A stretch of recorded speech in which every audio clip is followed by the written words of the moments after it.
Ramadan misalnya, Rasul bergandengan, bersandingan dengan kita. Sampai malam ini ada nggak Bapak Ibu yang berpikir seperti itu, merenungkan seperti itu? Mungkin 1-2 saya husnudon ada, tapi 90% bukan itu. Saya bisa jamin. Jujur sama hati Bapak dan Ibu. Semalam saya ngisi satu pengajian di rumahnya Zola, pemain Arema dulu di Persib, sekarang adiknya di Persib Beckham. Jam 12 saya pulang. Sampai ke rumah datang tamu sampai pukul 3.30, setengah 4 saya belum tidur. Hanya sekedar ngopi, berbincang, merenungkan, tafakur diri, saling bermuhasabah, bermuajahah, bertawasul antara hati, hat to hat, kolbu dengan kolbu. Pertanyaan saya sama, tidak jauh berbeda. Saya bilang sama satu orang, ente rek naon ka dieu? Ngapain datang ke sini? Pingin tawajuh sama kiai, pingin silaturahim sama Pak Ustaz, pingin ketemu udah lama sebelum Ramadan jauh sama ajengan. Wah, cilaka saya bilang. Harusnya datang ke tempat saya, jangan itu yang dimaksud. Datang ke tempat saya, ya Allah mudah ada keberkahan bersama nih wasilahnya kiai, ustadz, ajengan, ada Rasulullah yang berdampingan dengan kita. Mereka semua terdiam, Pak. Ada yang nangis, ada yang seair mata. Saya tanya, ente kenapa nangis? Sama saya tanya begitu. Kalaulah Rasul di samping kita, di hadapan kita, kata mereka, Ustaz, Kiai, saya emang pengen ngomong gini aja sama Rasul. Ya Rasul, tolong gandeng tangan saya ke surga. Rasul, tolong sampaikan ibadah saya hanya seperti ini. Ya Rasulullah, tolong sampaikan kepada Allah Subhanahu wa Ta'ala, ibadah saya diterima atau tidak. Ada yang begitu, Pak. Bergetar berhati-hati orang itu. Pikirannya yang tadinya mikir apa, saya satukan pikiran itu sampai akhirnya mereka nangis. Makanya saya pertanyaan pertama itu, coba mulai malam ini ya i'tikaf, Lailatul Qadar, salat malam, zikir kepada Allah. Bayangkan Rasulullah Shallallahu Alaihi Wasallam hadir di tengah-tengah kita. Cucurkan air mata Bapak dan Ibu, bayangkan betapa hebatnya, betapa rahmatnya, betapa mulianya Rasul hadir. Kalau Bapak dan Ibu bisa menghadirkan itu, kenapa saya bilang seperti itu?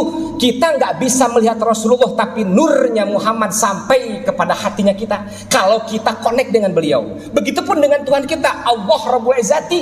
Kita nggak bisa melihat Allah, tapi ketika ihsan muncul, rukun daripada agama, arkanuddin yang ketiga, anta'budallah ka'annaka tarahu fa illam takun tarahu fa innahu yarok. Kita emang gak bisa ngeliat dia, gak bisa ngeliat pencipta, tapi pencipta melihat kita. Bayangkan itu. Jadi bukan hanya lapar dan haus saja, bukan capek saja, bukan mengharap hanya sekedar pahala saja, jauh.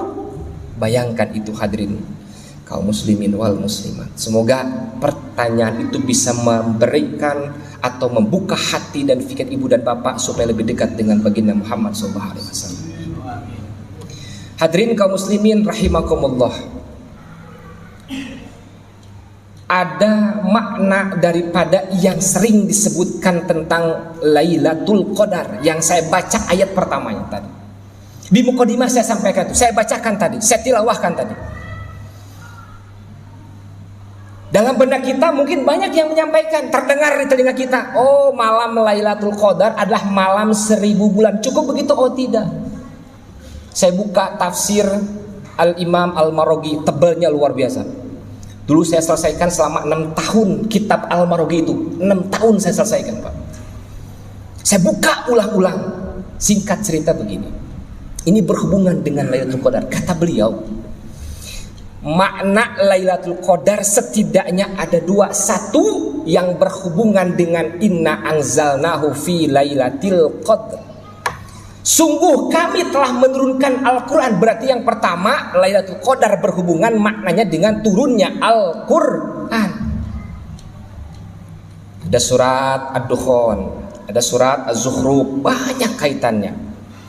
Allah menurunkan Al-Quran dari Lauhil Mahfud ke Baitul Izzah ke Sama'id Dunya sampai ke dunia. Siapa dunianya? Rasulullah SAW. Ketika Rasul usia 40 tahun berangsur-angsur sampai selesai, maka wahyu yang pertama kali diwahyukan Allah melalui Jibril alaihissalam kepada baginda Muhammad, Iqra bismi rabbikal ladzi khalaq, bukan ikhfad, bukan Iqra, qara'a, baca bermakna tafakkaru fi khalqillahi wa la tatafakkaru fi zatillahi.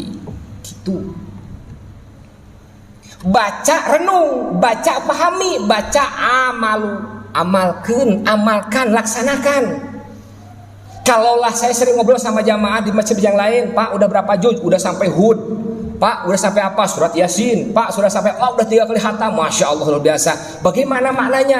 Apa yang ibu bapak dapat? Saya ingin ngejar pahala Kiai, Ustadz ajengan. Oh alhamdulillah. Saya coba balik sekarang pertanyaan lagi. Satu pertanyaan. Seandainya Quran berkata, misalnya bapak udah selesai 10 juz, 20 juz, khatam 3 kali walaupun belum selesai. Terus Quran ngomong sama kita, misalnya Pak Haji, kamu tuh sudah menyelesaikan 30 khatam kali misalnya, seperti Imam Asy-Syafi'i misalnya 6 kali selesai. Terus tiba-tiba Quran ngomong minimal surat Al-Fatihah di pembuka muqaddimah ngomong gini, kamu sudah menghatamkan aku misalnya kata Quran 2 kali di bulan suci Ramadan. Terus apa yang kamu pahami di surat Al-Fatihah sebagai muqaddimatul Quran? Bismillahirrahmanirrahim, dengan menyebut nama Tuhan yang maha pengasih juga maha penyayang. Ketika Quran dibayangkan sama kita, ngomong sama kita, maksud Bismillahirrahmanirrahim itu apa? Paling kita cuma bisa bahasa tekstual, ya dengan nama Tuhan, dengan menyebut nama Allah, dengan kalawan jenengan nyebut jenengan Allah, baca macam tekstual. Tapi kalau kita renungkan dengan kalimat bismi saja bisa membuka hijab antara kolbu yang tertutup dengan Tuhan yang maha membuka, ya Fattah. Makanya ada doa para kiai yang saya dapat dari guru-guru saya, wabil khairi ya fattahu fattah wabil huda walir rizki ya rozaku kunli musahila. Wahai sang maha pembuka apapun, wahai sang maha membuka apapun, perkara apapun, fattah wabil huda, buka dengan hidayahmu ya Allah. Ya rozak yang maha memberi rezeki, tolong mudahkan urusan dalam kehidupan saya. Subhanallah. Bismillahirrahmanirrahim. Saya pernah mengkaji itu dengan jamaah. Bismillahirrahmanirrahim saja 3 bulan belum selesai, apalagi Quran. Ustaz, apakah salah saya membaca menghatam? Tidak.